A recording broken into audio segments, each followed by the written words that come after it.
Hello and welcome. Today we will be discussing the Hugh and Diane Harlan case, a case of a murder and a disappearance. Let's see how the story goes. Today's story takes place in Morro Bay, California. Morro Bay is a coastal city in California. It's most known for its Morro Rock, which is a volcanic mount. It is also known as the Gibraltar of the Pacific, which means a strong rock.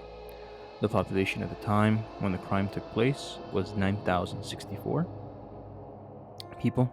Now there are around 10,000 people living there. Hugh and Diane Harlan were husband and wife. Hugh was a self-employed fisherman. He went to work whenever he felt like it. He loved helping neighbors for nothing in return. He was known in the town as atypical and quirky, but he still got along well with everyone. Even though he was a nice person, his personal life had issues. He was married to 43-year-old Diane Harlan. She was known in the town as a dog lady, and as she loved her dogs more than people. They were known locally to have a stormy marriage, with her squandering his meager earned income, doing things to intentionally enrage him. She often used his money and spent it on her dogs, her friends, and even beggars.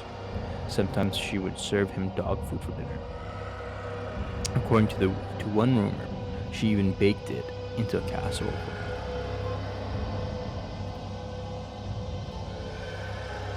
On October 13th, 1982, the badly decomposed body of a woman was found just off the beach at Morro Bay. She had been strangled with a dog leash. A jade bracelet and a silver bracelet were found nearby. At first, she could not be identified, so a description of her was released to the public. A friend urged Hugh to go to the police, believing that she was Diane. When Hugh met with investigators, he identified the bracelets as Diane's. He claimed that she had been away from home for 12 days, last being seen on October 2nd.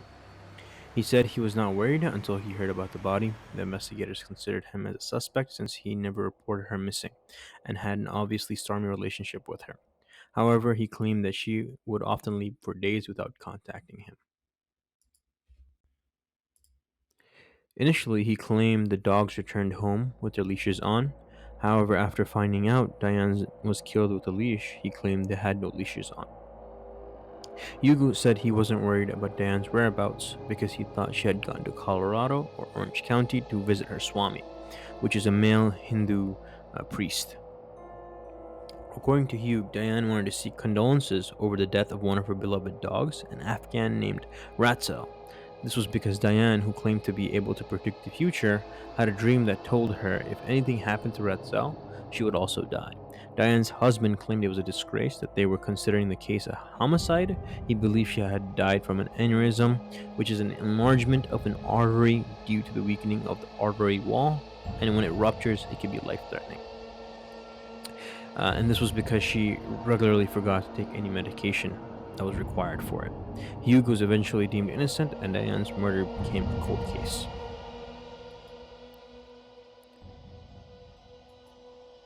On November 1st, 1986, so about 4 years after the death of Diane, Hugh borrowed some tools from a friend and headed to San Simon, which is about 30 minutes away from Morro Bay.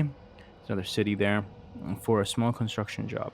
Reportedly, he finished the work and was last seen driving his 1967 Chevrolet utility pickup truck back to Morro Bay at 1:30 p.m.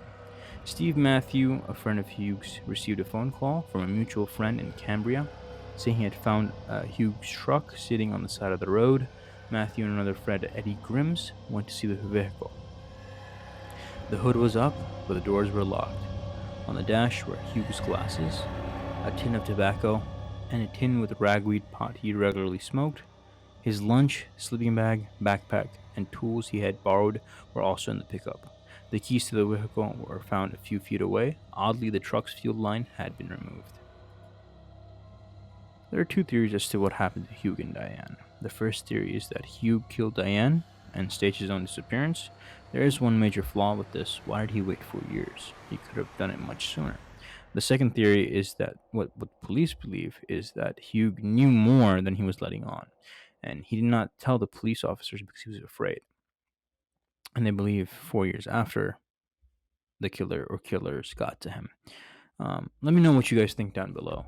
This story was quite intriguing while I was researching it. So yeah, let me think. Let me know. Do you guys agree with the first theory, or do you guys agree with the second theory, or do you guys have your own theory from this? So let me know down below. And if you like this content, please like and subscribe.